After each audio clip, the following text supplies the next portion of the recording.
সূর্য উদিত হয় লক্ষ তারার মাঝে নয়, তবে কি চন্দ্র? তবে একটু ঘুরিয়ে বলো। ঘুরিয়ে বলবো, তবে কি চন্দ্রপতি? হ্যাঁ, উনি সওদাগর। সওদাগর? কোথায় তাহার বাসস্থান? ওই চম্পলা নগরী। চম্পক নগর অধীশ্বর চন্দ্রপতি সদাগর, তিনি তোমার শ্বশুর ঠাকুর হন। এই যদি হয় তোমার আত্ম পরিচয়, এবার উচ্চ কণ্ঠে প্রকাশ উচ্চারণ করো, কিংবা তোমার শাশুড়ি মাতার নাম ঠিকানা।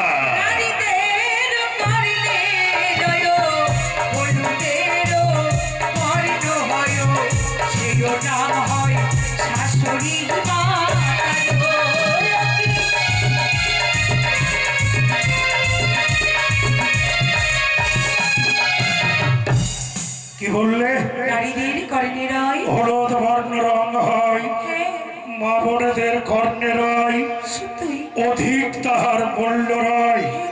তবে কি সোনা? একটু ঘুরিয়ে বলো। তবে কি সেই চম্পক অধিপতি চন্দ্রপতি সদাগরে চিরর্ধাঙ্গিনী মহারানী সনেকা, তিনি তোমার শাশুড়ি মাতা? এবার সর্বশেষ জিজ্ঞেস করতে চাই, কিবা তোমার ওই মৃত পতির নাম ঠিকানা?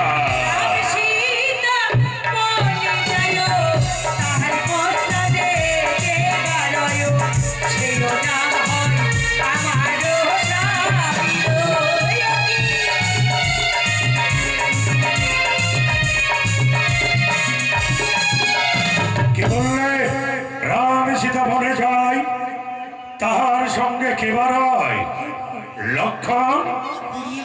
ফিরিয়ে বলবো, তবে কি সেই চম্পক অধিপতি চন্দ্রপতি সদাগরের কনিষ্ঠ পুত্র দুর্লভ লক্ষিন্দর?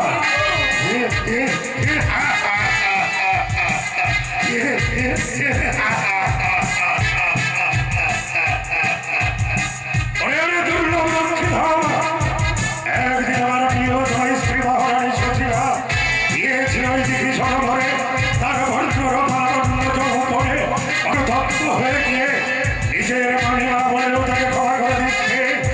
আজ সেই অন্যায়ের প্রতিকার আমি কড়াই গন্ডা আদায় করে নেব।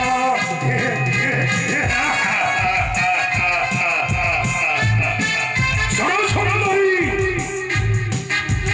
তোমার ওই ভর্ণরূপ লাবণ্য যৌবন অনুতপ্ত আমি, তোমার ওই ডাগর ডাগর চোখ কমলা লেবুর মতো গাল দুটি আমায় অনুতপ্ত করে দিয়েছে। এই মুহূর্তে হস্তের বড় মাল্য আমার গায়ে পরিধান করিয়ে দিয়ে তুমি আমাকে অতীতের বড়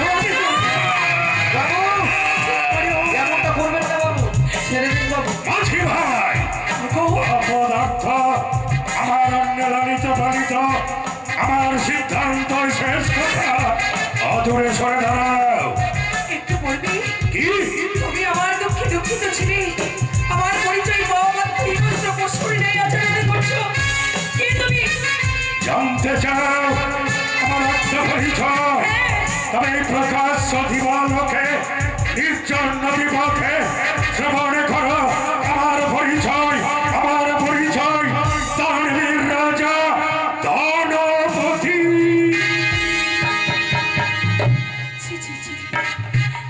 রাজের না বুঝে আমি কত বড় ভুল করেছি, আমায় ক্ষমা করে দিন।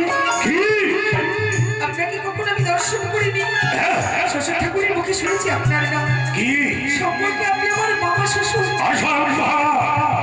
এই সমগ্র পৃথিবীতে আমার ভাগ্নে